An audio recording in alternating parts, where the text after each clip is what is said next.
اللہ تعالیٰ نے قرآن حکیم میں ارشاد فرمایا کہ افحسبتم انما خلقناکم عبثا وانکم الینا لا ترجعون،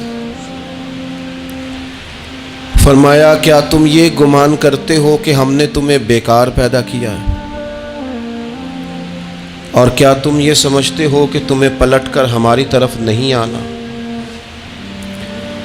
اللہ تبارک و تعالیٰ نے جو چیز بھی پیدا کی، جہاں بھی پیدا کی، بڑی حکمتوں کے تقاضوں کے تحت پیدا کی۔ میں کسی شخص سے بیزار نہیں ہو سکتا، کیونکہ ایک ذرہ بھی تو بیکار نہیں ہو سکتا۔ اللہ نے ہر چیز کو کمال حسن کے ساتھ دنیا میں پیدا کیا، اور انسان تو اشرف المخلوقات ہے۔ یہ تو اللہ تعالیٰ کی تخلیق کا شاہکار ہے۔ اللہ تعالیٰ نے اسے بڑی رہنمائیوں کے ساتھ، بڑی حکمتوں کے ساتھ، بڑے کرم کے ساتھ پیدا فرمایا۔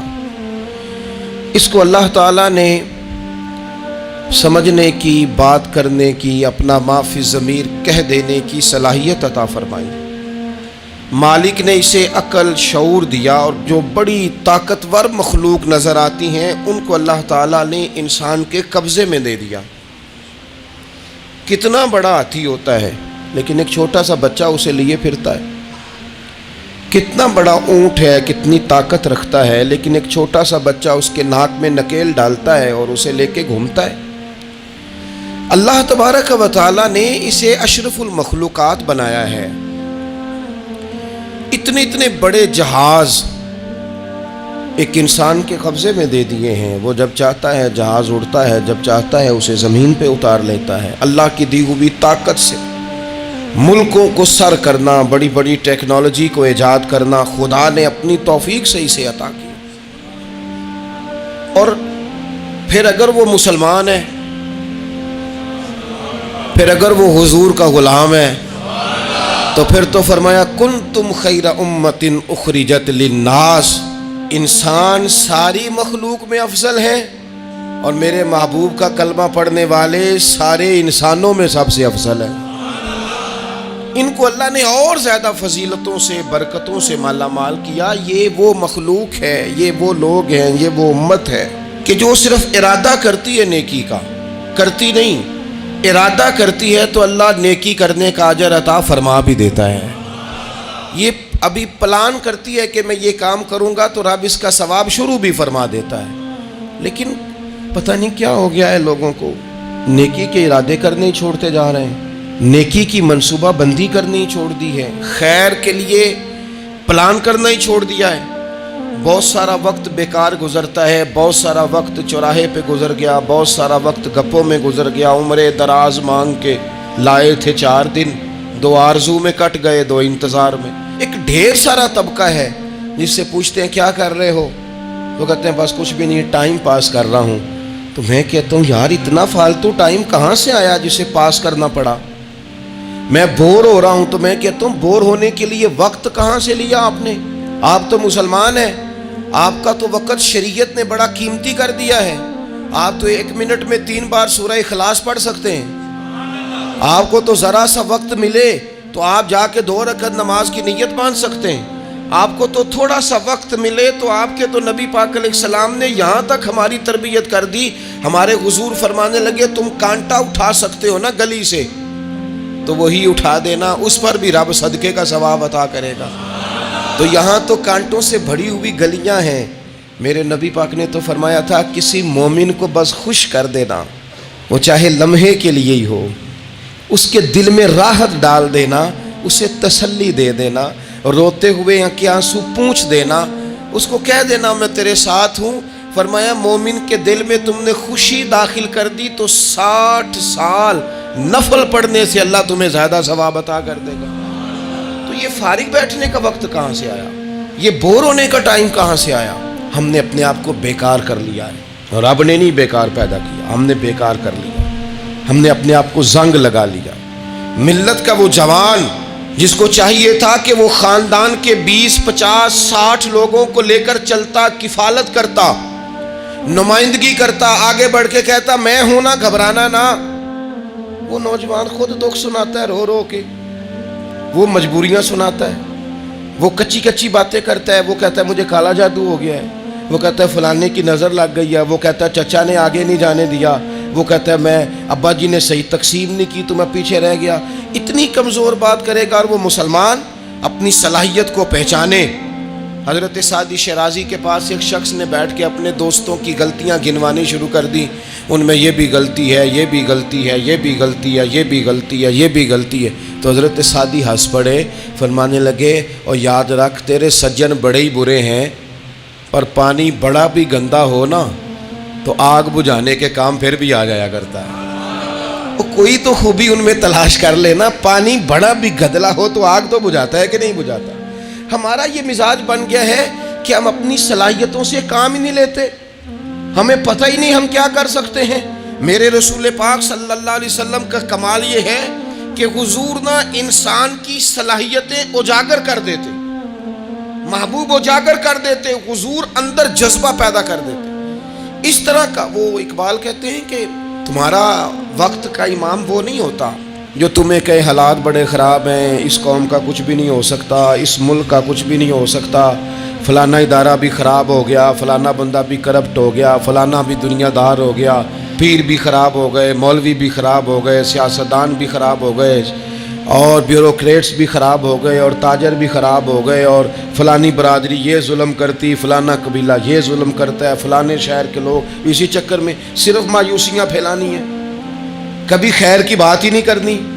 لیکن اقبال کہتے ہیں کہ ہے وہ تیرے زمانے کا امام برحق جو تجھے حاضر و موجود سے بیزار کرے اور موت کی شکل میں دکھلا کے تجھے جلوہ یار زندگی تیرے لیے اور بھی دشوار کرے. وہ تیرے اندر رمق پیدا کرے. آج جو حاجی غار سور پہ جاتے ہیں تو یہ لوگ پانی کی بوتل ان کی بغل میں ہوتی ہے، رستے میں 3-4 جگہ بنی ہوئی ہیں، پانی پئیں، چائے پئیں، جوس پئیں، بندوبست ہے. آپ کے کھانے پینے کے لیے آپ چیزیں خرید سکتے ہیں. اوپر جائیں تو وہاں بھی سارا کچھ بیٹھنے کا بہترین اہتمام ہے. جب حضرت صدیق اکبر گئے تھے تو دن کو نہیں گئے تھے، رات کو گئے تھے. اور جناب اسماء بنت ابی بکر جب رات کو کھانا لے کے جاتی تھی تو وہاں تو دن کو آج بھی 1400 سال کے بعد بھی آبادی کوئی نہیں. اس وقت کیا منظر ہوگا. اور اب رستہ بن گیا تھا، اب تو رستہ بھی نہیں تھا. تو حضرت اسماء کہتی ہیں میں اکیلی روٹی پکاتی تھی، پھر اسے باندھتی تھی، پھر میں یہ نہیں کہ 2-4 میرے ساتھ ساتھی چلو تو پھر غار سور پہ چلتے ہیں، لوگ تو یوں جاتے ہیں نا. فرماتی میں دیکھتی تھی ادھر ادھر کہ کوئی ہے تو نہیں، دیکھ تو نہیں رہا. جب کوئی نہیں ہوتا تھا تو رات کو جاتی تھی اور غار پہ کھانا دے کے آتی تھی. اور حضرت صدیق اکبر نے حضور کو کندھوں پہ بٹھا کے کہا تھا حضور پتھر نکیلے ہیں، ان کی نوک تیز ہے، کہیں مقدس قدموں کو تکلیف نہ دیں، اگر مہربانی کریں تو میرے کندھوں پہ نہیں بیٹھ جاتے. حضور حضرت صدیق اکبر کے کندھوں پہ بیٹھ گئے. درویش کہنے لگے پباں پار قدم نہیں جے لاؤندا تے 100 پہاڑ تے چڑھیا جاندا، او پیا جاندا جے یار نبی دا، اے اصلی دلدار نبی دا. او پیا جاندا جے یار نبی دا، اے اصلی دلدار. اپنے اندر جذبہ پیدا کرے. ہم کچھ کر سکتے ہیں. غریب ساری زندگی دکھ ہی سنائے گا کہ میں غریب ہوں. اس نے محنت کب کرنی ہے، جد و جہد کب کرنی ہے، اس نے آگے کب پڑھنا ہے، وہ کب تک یہ کام کرے گا. اپنی زندگی کے اندر شعور پیدا کریں اور اپنی صلاحیت سے کوئی نفع لیں. آپ کیا کر سکتے ہیں زندگی میں؟ میں نے کہا کچھ نہیں کر سکتے. گلی سے روڑا تو اٹھا سکتے ہیں کہ نہیں؟ کچھ انقلاب اپنے مزاج میں پیدا کریں، کچھ تبدیلی پیدا کریں. اس کے لیے سب سے زیادہ ضروری یہ ہے کہ ہم اپنے اندر اخلاقی تبدیلی لانے میں کامیاب ہو جائیں. کائنات میں ایک قوم وہ سمجھتی ہے جن کا اخلاق سنور جاتا ہے، اور جو لوگ اپنے اندر اخلاقی تبدیلی نہیں نہ لاتے. آپ دیکھیں نبی پاک علیہ السلام کا انقلاب کس طرح کا ہے. عرب کے لوگ سمجھتے تھے کہ معاف کرنا بزدلی ہے، صبر کرنا بزدلی ہے. وہ کہتے تھے یہ کیا بات ہوئی، ہمارا دشمن کیا سمجھے گا کہ بزدل ہے، انہوں نے معاف کر دیا ہے. وہ کہتے تھے معاف کر دیں تو کمزور پڑ جائیں گے، سامنے والا کہے گا کہ ان کے پلے کچھ نہیں، معاف کر دیا. اور ہمارے زمانے میں آج معاف کمزور آدمی کرتا ہے، طاقتور آدمی معاف نہیں کرتا. وہ جس کے پاس طاقت نہیں ہوتی وہ کہتا ہے ٹھیک ہے میں نے اللہ پہ چھوڑ دیا، حالانکہ اس نے بھی اچھا کیا. پر کمال تو یہ ہے کہ تیرے پاس ساری طاقت ہو پھر بھی تو فیصلہ اللہ پہ چھوڑے. اور حضرت موسیٰ کلیم اللہ علیہ السلام نے عرض کیا تھا مالک تیرے بندوں میں تیری نظر میں معزز کون ہے؟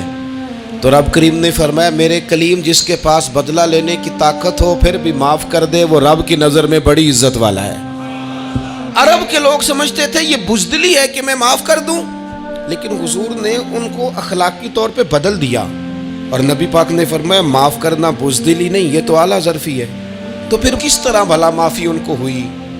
فتح مکہ کے دن حضور نے اس طرح نہیں معاف کیا کہ پہلے ہمارے ہاں بھی لوگ معاف کرتے ہیں تو ہم پتہ کس طرح معاف کرتے ہیں، پہلے ساری اس کی زیادتیاں گنواتے ہیں۔ پتہ ہے نا تو نے اس وقت کیا کہا تھا، یاد ہے نا تو بڑی ڈینگے مارتا تھا، یاد ہے نا تو بڑی بڑھ کے مارتا تھا۔ عرب کے لوگ سارے سامنے کھڑے ہیں، پتہ کون کون ہیں؟ اکرمہ بن ابو جہل آخری دن تک لڑے، ابو سفیان آخری دن تک لڑے، سارے لوگ سامنے کھڑے، کچھ بھاگ گئے ہیں جان بچا رہے ہیں۔ حضور نے کیا فرمایا؟ فرمایا پتہ تمہارے ساتھ آج سلوک کیا کرنا ہے؟ یا رسول اللہ بتائیے۔ تو نبی پاک نے فرمایا وہی کرنا ہے جو جناب یوسف نے بھائیوں کے ساتھ کیا تھا، بات ہی کوئی نہیں کرنی، پچھلا قصہ چھیڑنا ہی نہیں، نہ کانٹے بچھانے کی بات کرنی ہے، نہ روڑے مارنے کی کرنی ہے، نہ بدر میں آنے کی کرنی ہے، نہ احد میں پتھر مار کے دانت شہید کرنے کی بات کرنی ہے، نہ خندق کی بات کرنی ہے، نہ خیبر کی کوئی بات۔ جاؤ نہ معاف کیا، بات ہی کوئی نہیں کرنی، معافی دے دی۔ ابو سفیان کہنے لگے حضور مجھے بھی معافی ہے۔ سونیا تیرے کرم پہ قربان جاؤں۔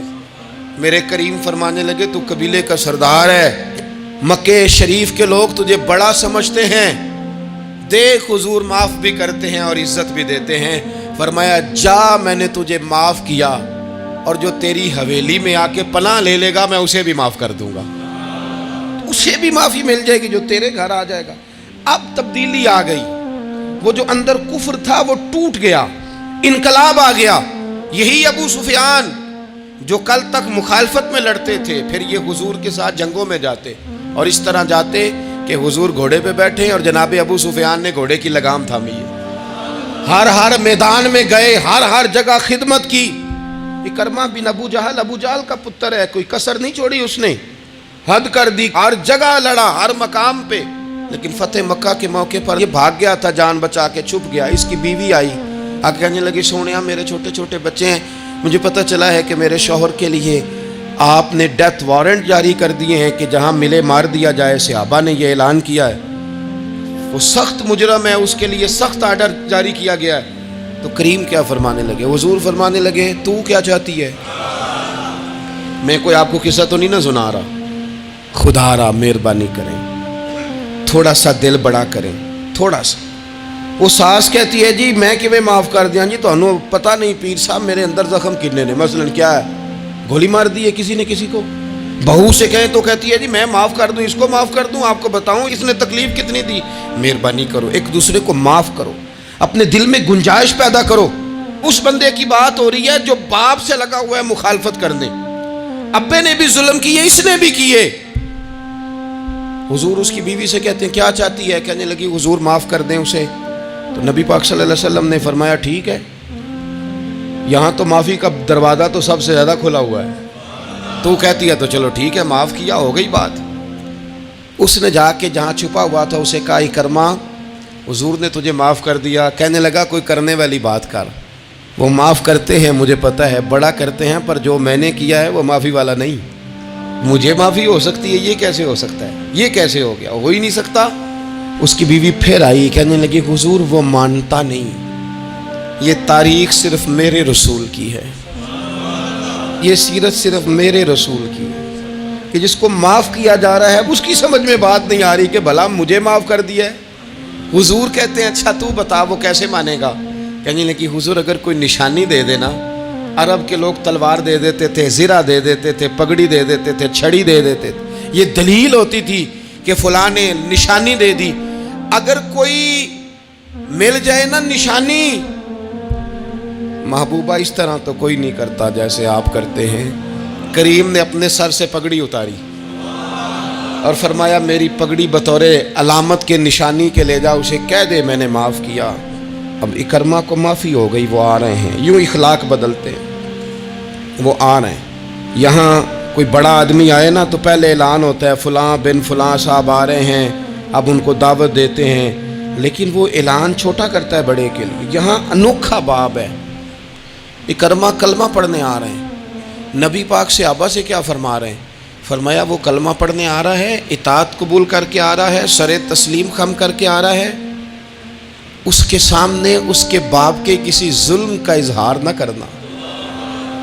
اس کے باپ نے بڑے ظلم کیے ہیں، زیادتیاں کی ہیں، ہم تذکرہ یہاں ہوتا ہے، لیکن اس کے سامنے نہ کرنا. اس کا تو ابا ہے نا، اس کا تو باپ ہے نا. کوئی بات نہ کرنا، اسے تکلیف ہوگی. کس کے لیے؟ صحابہ رو رہے ہیں، حضور یہ کس کے لیے تیاری کرا رہے ہو؟ وہ آ گئے، قدموں سے لگ گئے، کلمہ پڑھ لیا، کھول کے روئے. حضور میرے لیے بھی معافی ہے؟ تو کریم نے فرمایا ہاں، میں رحمت والے رب کا رحمت والا رسول ہوں، ہے نا معافی. اکرمہ مسلمان ہو گئے. پھر تلوار کو صاف کر کے کہنے لگے سونیا پہلے یہ اسلام کی مخالفت میں لڑتی تھی، اب حمایت میں لڑے گی. مجھے بتائیں، ایک ایک گلی اکرمہ گئے اسلام کی حمایت میں تلوار لے کے، ایک ایک گلی. اور آپ پچھلے جہاد میں بھی گئے تھے، اس جہاد میں نہ جائیں تو کہنے لگے کفارہ نہیں ادا کرنا، پچھلے داغ نہیں صاف کرنے. میں جاؤں گا، گلی گلی جاؤں گا، نگر نگر جاؤں گا، جھنڈا لے کے جاؤں گا. میں بتاؤں گا کہ جب کوئی مدینے والے کے پاس آئے تو رب دل بدل دیا کرتا ہے. انقلاب آتے ہیں، عادتیں بدلتی ہیں، طبیعتوں میں تغیر آتا ہے. کون کہتا ہے نہیں آتا؟ میں جاؤں گا. حمص میں حضرت عمر کے زمانے تک اکرمہ لڑے، سالوں میدان میں رہے اسلام کی حمایت میں، اور پھر حمص کے میدان میں حضرت عمر کے دور میں لڑتے ہوئے شہادت کی موت اللہ نے انہیں عطا فرمائی. یہ آپ دیکھیں حضرت خالد بن ولید کون ہے؟ کہنے لگے حضور میں تو بڑی شدت سے اسلام کے خلاف لڑتا تھا، میری غلطیاں بھی معاف ہو جائیں گی. تو حضور فرمانے لگے اسلام پچھلے سارے معاف کرا دیا کرتا ہے. نئی زندگی کا آغاز ہو جاتا ہے، نئی زندگی کا آغاز ہوتا ہے. حضور نے فرمایا جو رمضان میں عبادت کر لے نا، ایمان کے ساتھ رمضان میں عبادت کر لے، اللہ اس کے پچھلے سارے ہی معاف فرما دیتا ہے. اب وہ نئی زندگی کا آغاز کرے. جس نے شب قدر پہ رو رو کے توبہ کی ہے وہ رمضان کے بعد کرپشن چھوڑ دے، جھوٹ چھوڑ دے، بددیانتی چھوڑ دے، دل دکھانا چھوڑ دے. جس نے رمضان میں روزے رکھے، تراویح پڑھی ہے، وہ نئی زندگی کا آغاز کرے. خدا کی رحمت سے گناہ معاف ہو گئے، اب وہ آگے بڑھے. نبی پاک علیہ السلام نے فرمایا جو اللہ کے گھر کا حج کار آیا وہ اس طرح ہے جس طرح آج ماں کے پیٹ سے پیدا ہوا ہے. اب نئی زندگی کا آغاز کرے، اب وہ اپنی عادات میں تبدیلی لائے، اب وہ بدل جائے.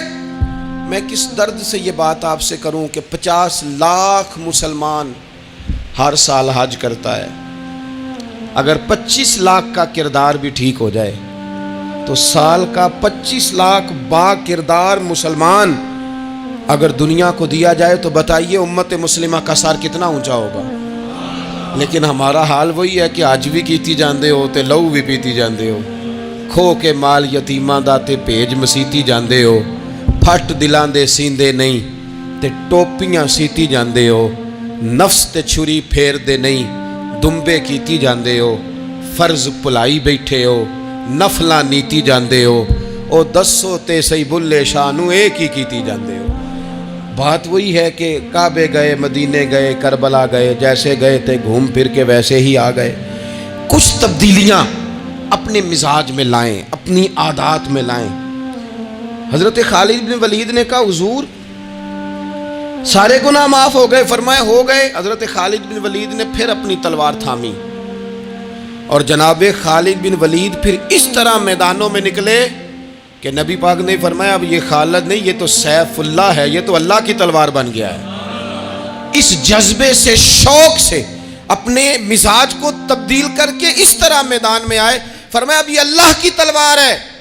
پورا وجود زخمی کرایا اور ساری زندگی اسلام کی حمایت میں تلوار چلائی. ہم بدل سکتے ہیں، تبدیلی آ سکتی ہے، ہمیں بدل جانا چاہیے. بہلول دانا سے کہا تھا ہارون رشید نے کہ مجھے کوئی نصیحت کر دے، میں بادشاہ ہوں، سخت دل ہو جاتا ہے کئی دفعہ. تو حضرت بہلول دانا کہنے لگے میں کیا نصیحت کروں، آپ کا باپ کہاں ہے؟ کہنے لگے قبرستان میں. کہا ایک بڑا بھائی بھی تھا، بڑا پیار کرتا ہے، سنا آپ سے، کہاں ہے؟ کہا قبرستان میں. تو کہا وہ ایک چچا زاد بھی آپ کے ساتھ میں نے دیکھا ہے. کہا وہ بھی قبرستان میں. یاد کرانا شروع کیا حضرت بہلول نے. فرمایا وہ ننہال والے، ددہال والے، وہ ماموں، وہ چاچو کا سب قبروں میں. آخری جملہ کہا، فرمایا تیرا ایک پتر بھی تھا، چڑھتی جوانی تھی، قد اونچا تھا، رنگ گورا تھا. ہارون رشید رو پڑے، کہنے لگے حضور وہ بھی قبرستان میں. تو فرمایا جس نے اتنے جنازے پڑھے ہوں اسے میں نصیحت کروں؟ تیرا کیا خیال ہے؟ تو نے نہیں جانا؟ یارو ہم نے اپنے کئی کلاس فیلوں کے جنازے پڑھے ہیں. بڑا پیار تھا میرا اپنی دادی کے ساتھ. تو 97 میں وہ انتقال کر گئی. دادا ابو چلے گئے، اماں جی چلی گئیں، ابا جی چلے گئے، نانا چلے گئے، پھپھا چلے گئے، دوست چلے گئے. یہاں پچھلے سال کئی سنگی تھے، اس سال نظر نہیں آتے، رخصت ہو گئے. او سنگیو، یہ تو ساری تیاری ہے، ہم نے بدلنا کب ہے؟ اب تو ہمارا بڑھاپا آنے کو ہے، اب تو بال سفید ہونے کو. تبدیلی کس وقت؟ اللہ تعالیٰ نے قرآن مجید فرقان حمید کے اندر فرمایا اللہ ولی الذین آمنوا یخرجہم من الظلمات الی النور. اللہ مومنوں کا ولی ہے، وہ انہیں اندھیروں سے نور کی طرف نکالتا ہے، وہ رستہ دکھاتا ہے. بار بار راہ کھلتی ہے ہمارے سامنے پر ہم قبول کرنے کو تیار نہیں ہوتے. کچھ تبدیلی اب آ جائے، کچھ زبان میں مٹھاس آ جائے، کچھ ہمارے عمل میں پختگی آ جائے. ہم نہ بہت سارے کام لوگوں کو دیکھ کر کرتے ہیں، اس سے تھوڑی جان چھڑائی جائے. کچھ اپنے اندر جو قباہتیں ہیں کچھ اپنے ساتھ جنگ کی جائے. نبی پاک علیہ السلام نے فرمایا افضل جہاد اپنے نفس سے لڑائی کرنا ہے. اپنے آپ کے ساتھ کچھ جد و جہد کی جائے، کچھ اپنے خلاف بھی چلا جائے. ساری زندگی دوسروں سے لڑتے، دوسروں پر اپنی غلطیوں کا بوجھ ڈالتے گزر گئی، کچھ اپنے نفس پر بھی. حضرت باجزید بستامی سے کسی نے کہا حضور میں نے اللہ تک جانا ہے، رستہ بتا دیں. فرمایا 2 قدم کا رستہ ہے. فرمایا 1 قدم اپنے نفس کی خواہش پہ رکھ لے تو دوسرا قدم تیرا رب تک پہنچ جائے گا. تو اپنے آپ کو کنٹرول نہیں نہ کرتا، اپنے آپ سے تو لڑ پہلے. اقبال کہتے ہیں ڈھونڈتا پھرتا ہوں اے اقبال اپنے آپ کو، آپ ہی گویا مسافر آپ ہی منزل ہوں میں. نبی پاک نہ تبدیلی کرتے. یہ جو لوگ کہتے ہیں نا کیسے بدلوں، تو حضور بدلنے ہی تو آئے ہیں. حضور بدلنے. حضرت مازن ایک صحابی ہیں، وہ کہتے ہیں میں بت کی پوجا کرتا تھا. امام بہقی نے لکھا ہے میں بت پوجتا تھا. ایک دن میرے بت کے اندر سے آواز آ گئی تو کب تک مجھے پوجے گا، مدینے میں تو حضور جلوہ فرما ہو گئے ہیں. کہتے ہیں 2 دفعہ 3 دفعہ بت مجھے پیغام دے رہا ہے کہ حضور کی طرف جاؤ. بت کہتے ہیں میں وہاں سے چلا، حضور کی بارگاہ میں پہنچا تو نبی پاک علیہ السلام کی خدمت میں حاضر ہو کے میں نے عرض کی یا رسول اللہ کمال ہو گئی، لوگ بتوں کو پوجتے ہیں اور میرا بت کہہ رہا تھا جا جا کے حضور کا کلمہ پڑھ دے. او سکیاں کھجوراں اگا جام دے تے پتھراں تو کلمہ پڑھا جام دے. فرمایا وہ انہوں نے مجھے بت نے بھیجا ہے. حضرت مازن کہتے ہیں حضور کی بارگاہ میں آیا، نبی پاک نے کلمہ پڑھایا تو میں نے عرض کی حضور میرے اندر کچھ قباہتیں بھی ہیں، کسی کی چیز دیکھ کے میرا جی للچا جاتا ہے، میں چوری کر لیتا ہوں، بدکاری کا بھی مزاج ہے، شراب نوشی بھی ہو جاتی ہے. کہتے ہیں حضور نے میرے سینے پہ ہاتھ رکھا، میرے لیے دعا کر دی. آپ فرماتے ہیں گردن اونچی تھی کبھی نیچی نہیں ہوئی تھی، پر وہ کلمے کی کیا برکت آئی کہ ایسا سر جھکا کہ وہ جھکا ہی رہا. ایسی تبدیلی آئی کہ آ گئی، نفرت ہو گئی. کہتے ہیں حرام مال آتا ہے تو میری طبیعت پہ بوجھ بن جاتا ہے. میں اکثر دوستوں سے کہتا ہوں کہ ہمارے یہاں لوگوں کا عجیب مزاج ہے، وہ اپنا مائنڈ سیٹ کر لینا، کبھی ذہن بنا لینا یہ چیز حرام ہے تو وہ کبھی بھی حلق سے نیچے ہی نہ جائے. آپ گوشت کھا رہے ہوں اور بڑا اچھا پکا ہوا ہے، بہترین مسالہ جات لگے ہوئے ہیں، بہترین، آپ کھا رہے تھے گوشت، کوئی بندہ آپ کے کان میں آ کے کہہ دے صدقے کا ہے، اس کا منہ میں ذائقہ بدل جاتا ہے کہ نہیں؟ بھئی گوشت تو وہی ہے، یہ کیسے بدل گیا؟ کیونکہ آپ کے نا وہاں کمپیوٹر میں فٹ ہے کہ صدقہ میرے لیے درست. آپ وہ کہتے ہیں یہ تو فارم بن گیا. بھئی یہ کیا بن گیا؟ چلیں اس سے بھی آگے چلتے ہیں. آپ کھا رہے تھے گوشت اور بڑا لطف آ رہا تھا تو کسی نے کہہ دیا کہ یہ تو جانور ٹھیک ہی نہیں تھا، بیمار تھا یا حرام تھا، ذبح ہی نہیں کیا تھا، صحیح طور پر ایسے ہی اس کو پکا دیا، مر گیا تھا. تو اب تو یہ حال ہوتا ہے کہ الٹیاں شروع ہو جاتی ہیں. کیوں اس لیے کہ نفیس طبیعت پر نہ صدقے کا گوشت فٹ ہوتا ہے نہ حرام فٹ ہوتا ہے، کیونکہ طبیعت نفیس ہے نا. بس اس بات کو سمجھ لیں، جس طرح حرام بکرا طبیعت پہ فٹ نہیں نہ ہوتا، اس طرح کروڑ حرام بھی طبیعت پہ فٹ نہیں ہونا چاہیے.